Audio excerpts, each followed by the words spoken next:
नाज़रीन ग्रामी, कभी आपने सोचा है कि अल्लाह के बनाए हुए पहाड़ों, झीलों और बहते दरियाओं के बीच अगर जिना, बेपर्दगी और फहाशी का बाजार गर्म कर दिया जाए तो क्या वो जमीन खामोश रहेगी?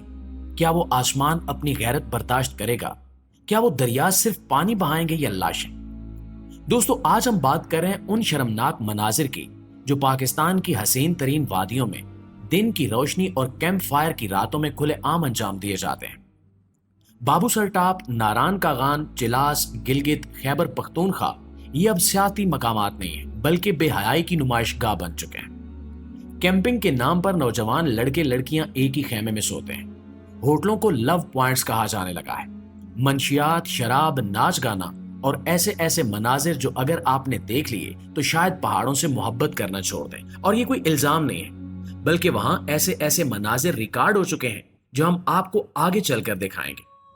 आज की इस वीडियो में हम आपको वो सच दिखाएंगे जो मीडिया नहीं दिखाता, वो मनाजिर जो आपके होश उड़ा देंगे, वो हकीकत जिसे सुनकर आपका दिल कांप उठेगा। इसलिए आपसे गुजारिश है कि इस वीडियो को आखिर तक जरूर देखिएगा, क्योंकि आप वो कुछ जानने वाले हैं जो शायद किसी ने आज तक इतने वाज़े अंदाज में आपको नहीं बताया। प्यारे दोस्तों, ये सानिया खैबर पख्तूनख्वा के मुख्तलिफ इलाकों में शदीद बारिशों और क्लाउड ब्रस्ट के बायस पेश आया।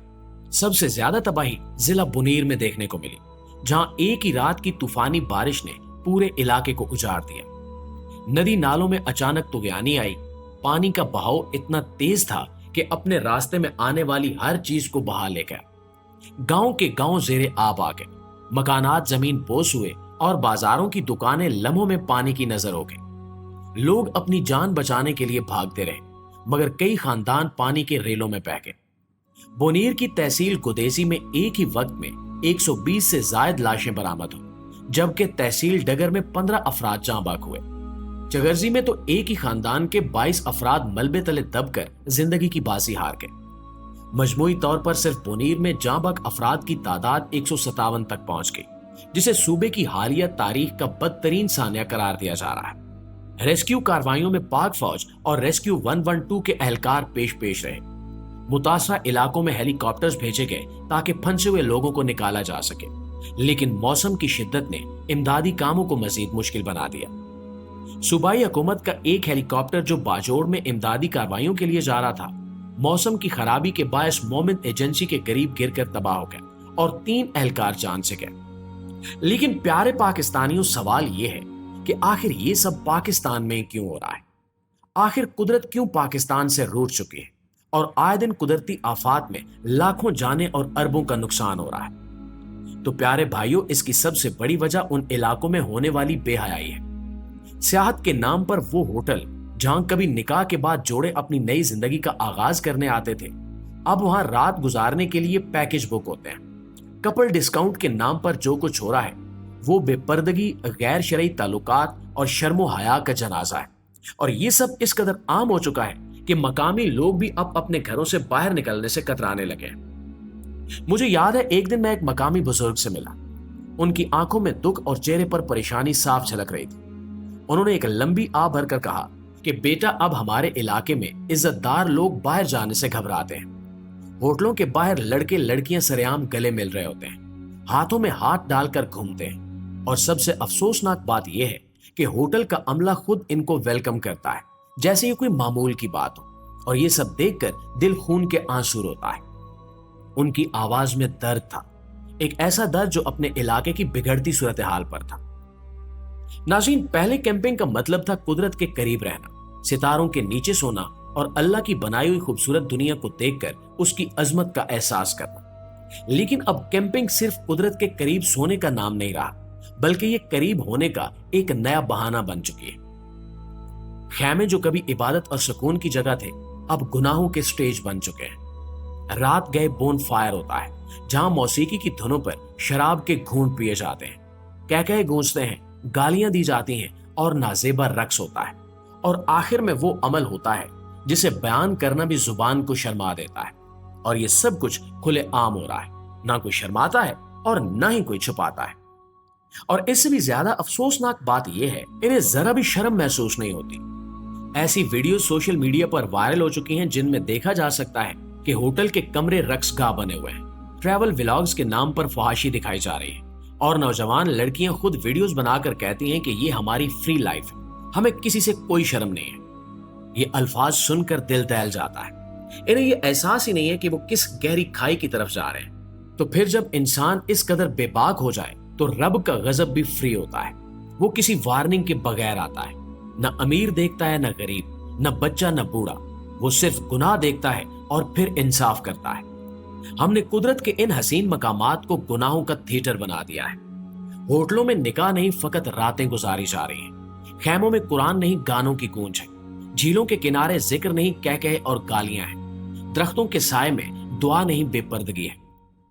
کچھ مقامی صحافیوں نے یہ بھی بتایا کہ ہم نے زندگی میں پہلی بار اتنے ننگے مناظر دیکھے اور پہلی بار زمین کو اپنے ہی لوگوں سے شرماتے دیکھا ہے۔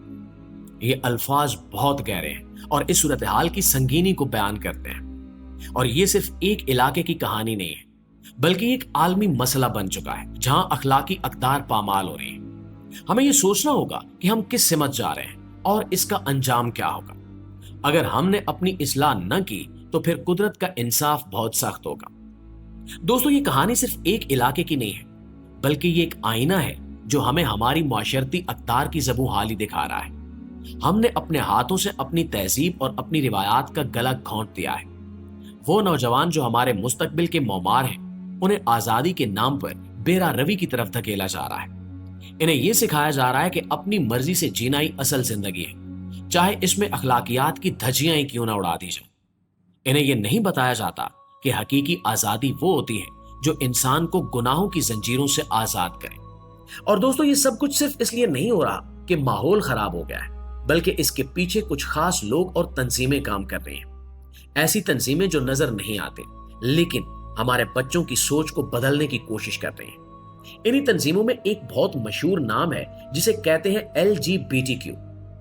یہ لوگ شروع میں تو کہتے ہیں کہ سب کو برابری کا حق ملنا چاہیے اور سب کو اپنی زندگی اپنی مرضی سے جینے کا حق ہونا چاہیے، اور ظاہر ہے کہ یہ بات سننے میں اچھی لگتی ہے، لیکن جب آپ اندر جھانکیں گے تو اصل حقیقت سامنے آئے گی۔ یہ لوگ صرف مختلف طریقوں کی شادیوں یا مرد عورت کے درمیان فرق کی بات نہیں کرتے، یہ اس حد تک چلے جاتے ہیں جہاں یہ دین، شرم، حیا، رشتے، گھر اور یہاں تک کہ اللہ کے بنائے ہوئے اصولوں کو بھی برا کہنا شروع کر دیتے ہیں۔ یہ لوگ لڑکیوں کو خاص طور پر اپنا نشانہ بناتے ہیں۔ انہیں سوشل میڈیا پر ایسے پیغامات بھیجے جاتے ہیں، ایسے انفلوئنسرز دکھائے جاتے ہیں جو بار بار انہیں یہ بات سکھاتے ہیں کہ تم آزاد ہو، تمہیں کسی کو جواب دینے کی ضرورت نہیں ہے، نہ ماں کو، نہ باپ کو، نہ دین کو، نہ کسی مولوی کو۔ انہیں کہا جاتا ہے کہ اگر تمہارا دل کہے کہ تم رات کے 2 بجے باہر نکلو، گانا گاؤ، ناچو اور اپنی تصویریں سب کو دکھاؤ، تو اس میں کوئی برائی نہیں ہے۔ تمہاری زندگی ہے، تمہیں مکمل آزادی ہے۔ اور یہی وجہ ہے کہ اب بہت سی لڑکیاں پردہ کرنا چھوڑ چکی ہیں۔ پہلے جو لباس حیا کی علامت تھا، اب وہ بیکورڈ کہلاتا ہے۔ اب وہ لباس پسند کیا جاتا ہے جس میں جسم نمایاں ہو، جسے پہن کر تصویریں زیادہ لائکس لیں۔ انہیں بتایا جاتا ہے کہ اگر تم نے اپنا چہرہ یا جسم چھپایا تو تم دبی ہوئی ہو، کمزور ہو۔ اور اگر وہ لڑکیاں پردہ کریں، نماز پڑھیں یا دین کی بات کریں تو انہیں پرانا دقیانوسی یا بیک ڈیٹڈ کہا جاتا ہے۔